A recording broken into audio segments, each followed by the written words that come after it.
안녕하십니까, 박수종입니다. 지금 사드 문제로 나라가 온통 혼란스럽습니다. 이 사드는 말 그대로 이 고고도 지역 방어 시스템이라는 것이죠. 근데 왜 이 미사일 방어 시스템이 이 가뜩이나 더운 여름 날씨에 우리나라 전국을 뜨겁게 달아오르게 하고 있을까요? 그리고 무엇보다도 중국은 보복조차 생각지도 않고 있다는 김장수 주중 한국 대사의 말과는 달리 한류 열풍에 대한 제재, 그리고 상용 비자에 대한 발급 지연, 그리고 우리 기업이 진출해 있는 한 2만 3천여 곳에 대한 환경 문제라든지 오수 문제, 이런 다양한 제재 가능성 등을 지금 지적하고 있습니다. 한미동맹 관계 속에 나타난 사드가 정치적으로도 주요 쟁점화되는 작금의 사태를 어떻게 봐야 할까요? 먼저 경제에서 늘 그렇듯이 가정을 한번 해보도록 하겠습니다. 이 첫 번째 가정은 이 긍정적 가정이라고 하고요. 두 번째는 부정적 가정으로 나누어 보겠습니다. 먼저 그러면 긍정적 가정이란 무엇이냐? 사드가 지금 우리나라의 전국을 달구고 있는 상황에서 미국 경제가 다시 살아나고 있다든지, 아니면 브렉시트, 영국이 EU를 탈퇴하고 난 이후에 영국과 EU 경제가 뚜렷한 회복세를 보이고 있다든지, 또 중국 경제가 6%대 초반이다라고 생각을 했는데 7%나 8%로 성장을 해서 영착륙의 기미를 보이고 있다든지, 일본 아베노믹스가 상당히 우려된 내용이 있었는데도 불구하고 소비자 물가가 상승하는 등 일본 경제를 부양하고 있는 측면이 생긴다든지, 여러 가지 상황들을 긍정적으로 가정해 보는 거겠죠. 두 번째 가정, 부정적 가정이겠죠. 미국 경제 회복이 지연되고 있다든지, 영국은 영국 나름대로 브렉시트 이후에 타격이 있을 것이고, EU는 그리스 문제, 그리고 포르투갈이나 다른 PIGS 국가들에 대한 전반적인 경기 불황 문제가 지속되고 있다는 점을 간과할 수는 없을 겁니다. 전자와 후자 중에서 확률적으로 어느 가정이 더 실현될 가능성이 높을까요? 저는 개인적으로 후자 쪽으로 봅니다. 미국 경제도 급속한 회복을 보인다는 것은 어려울 가능성이 크고, 지금 미 대선 주자들 놓고 보시면 힐러리나 또 트럼프 모두가 다 보호무역주의 성향을 강하게 나타나고 있고, 19세기 초반에 몰로주의, 즉 거대한 섬으로 남겼다고 하는 미국의 그런 원칙을 다시 주장하고 있는 모습이 계속되고 있고요. 여기다가 더 한 가지 말씀을 드리면, 일부 전문가들 사이에서 2019년, 2021년 사이에 미국 증시가, 다우지수가 6천에서 7천대로 급락할 가능성이 있다는 이야기도 나오고 있습니다. 2013년 11월부터 본격적으로 매스컴을 탄 내용인데요. 지금 줄기차게 이 내용을 이야기하고 있습니다. 그 가능성에 대해서 저희들은 주목해야 되지 않을까 저는 늘 생각하고 있습니다. 이렇게 경제가 불확실성이 쌓였을 때는 보수적으로 보는 것이 맞겠죠. 마지막으로 이제 중국 경제인데요. 중국 경제는 지연내관이다, 이렇게 요약해 드릴 수 있습니다. 왜냐? 첫 번째, 금융기관의 부채 문제가 상당히 심각합니다. 두 번째는 국가 재정 문제 또한 그 GDP 대비 재정 부채가 300%를 넘어서고 있습니다. 사실 중국 국가 회계 전체가 마치 부실 기업들의 이야기에 자주 나오는 이 분식 회계 구조처럼 이해가 될 정도로 매우 부실하다는 게 제가 생각하는 중국의 경제의 현 상황이다, 이렇게 보시면 되겠습니다.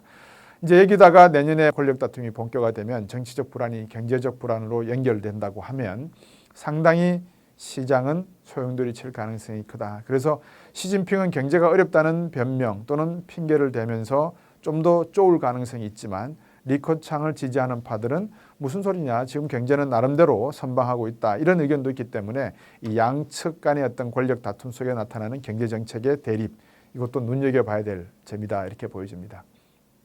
자, 이 사드와 한국 경제 이야기를 하는데 서두가 좀 많이 커졌죠. 미국 경제, EU 경제, 중국 경제까지 이야기를 했습니다. 이 불가피한 내용입니다, 사실은. 왜 그러냐? 앞서 미국과 EU와의 어떤 긴밀한 정치적 관계는 이 소련이라고 하는 냉전 체제 하에서 이강 구도가 주요한 이유였습니다. 그런데 21세기에 들어와서 이러한 구시대적 냉전 체제가 중국의 부상으로 인해서 새로운 G2 구조가 만들어졌죠. 구소련이 몰락을 한 사이에 중국이 부상하면서 이제 냉전의 축이 유럽에서 아시아로 옮겨왔다, 이렇게 보시는 건 어떻겠습니까? 미국이 괜시리 피보트 아시아 정책을 이야기하지 않았을 겁니다. 부시 대통령이 이야기를 했었는데요. 다시 아시아로 돌아간다라는 정책, 이 의미에는 무엇이 숨어 있을까 한번 여러분들이 고민해 보셔야 됩니다. 자, 미국의 입장에서 이러한 새로운 냉전 체제의 전선이 그렇다면 유럽에서 이제 아시아로 넘어왔다라고 가정해 볼 수 있지 않겠습니까? 그러면 최근에 남사군도 문제, 페르시아만을 통과한 두바이에서 기름을 실은 유조선이 그 다음에 기착하는 부분이 말라카 해협입니다. 말라카 해협은 싱가포르와 인도네시아가 만나는 그 해협, 좁은 지역이죠. 그 지역을 통과하면 나타나는 곳이 남사군도고, 남사군도를 지나면 필리핀이 나오고, 그 다음에 대만이 나오고, 그리고 센카쿠 열도가 나옵니다. 그리고 일본 큰 섬이 나오죠.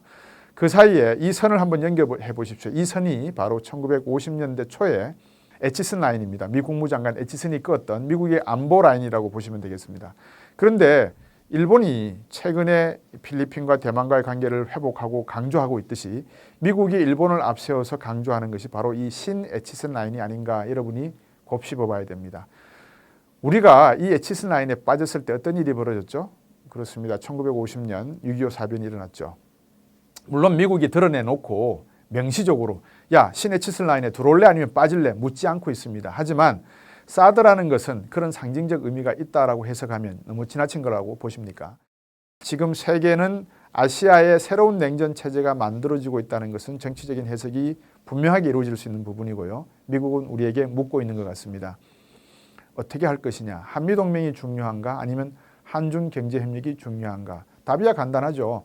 일단 목구멍이 포도청이라 목에 검이 칠 수는 없지 않습니까? 먹고 살아야지만 한미동맹도 있다. 맞는 얘기입니다. 하지만 만일 중국의 대한 제재 조치에만 신경을 쓰다가 미국이 가지고 있는 한국에 대한 경제적 파워를 간과한다면 어떻게 될까요? 간단한 예를 몇 가지 들어보겠습니다. 첫 번째, 한미 FTA를 원상태로 다시 파기시키면 어떤 일이 벌어질까요?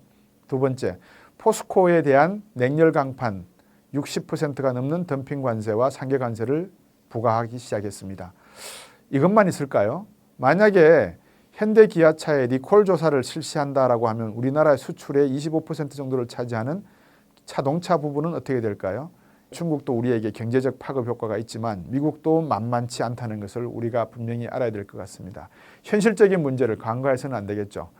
사드 배치는 따라서 모르긴 몰라도 북한이 핵실험을 2차 정도 했을 때 벌써 논의가 됐을 가능성이 큽니다. 왜냐하면 핵 개발을 방어할 수 있는 어떤 능력을 가져야 되는데 그 대안이 사드였다라고 판단할 수 있지 않겠습니까? 그렇다면 왜 문제는 정부는 일찍 국민들과 그 가능성에 대해서 소통하지 못했을까요?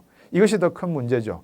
1979년 12월 12일 우리는 12.12 사태로 소란스러웠지만 이 유럽은 그 당시에 소련의 SS-2 전략 핵미사일이 폴란드에 배치되면서 미국과 프랑스, 영국 그리고 소독이 모여서 미국의 퍼싱 미사일을 배치할 것을 합의합니다. 이 합의 과정 속에서 마치 지금 우리가 사드 배치를 놓고 소독 국민들이 미국의 전략적 미사일을 소독에 두는 것에 대해서 영국도 아니고 프랑스도 아닌 자국 땅에 두는 것에 대해서 어떤 감정을 표현을 했을까요? 하지만 배치가 결정이 되었고 헬미트 슈미트 총리 당시에 결정된 사실이 10년이 지난 후 헬미트 콜 소독 총리 당시에 배치가 완성되었습니다. 그리고 난 뒤에 독일은 통일이 되었고 소련이 2년 뒤에 붕괴가 되었습니다. 경제라는 것은 정치적인 이슈, 지리적인 이슈, 환경적 이슈가 모두가 버무려져서 나타나는 생태학적인 내용입니다. 따라서 경제적 파급 효과만 가지고 보시는 게 아니라 우리 국가의 핵심 이익에 대한 정의 그리고 이 핵심 이익을 실현하는 전략과 전술이 수면 위에 나올 때 수면 밑에서 이루어질 때의 방법론의 차이 이런 모든 것들이 모두가 사전적으로 마련되어 있어야 한다는 것 그리고 이것이 국민들과 소통이 되어야지만 제대로 된 국가의 이익을 극대화시킬 수 있다는 점 이것이 아마 사드 배치가 우리에게 던져주는 시사점이 아닌가 싶습니다. 감사합니다.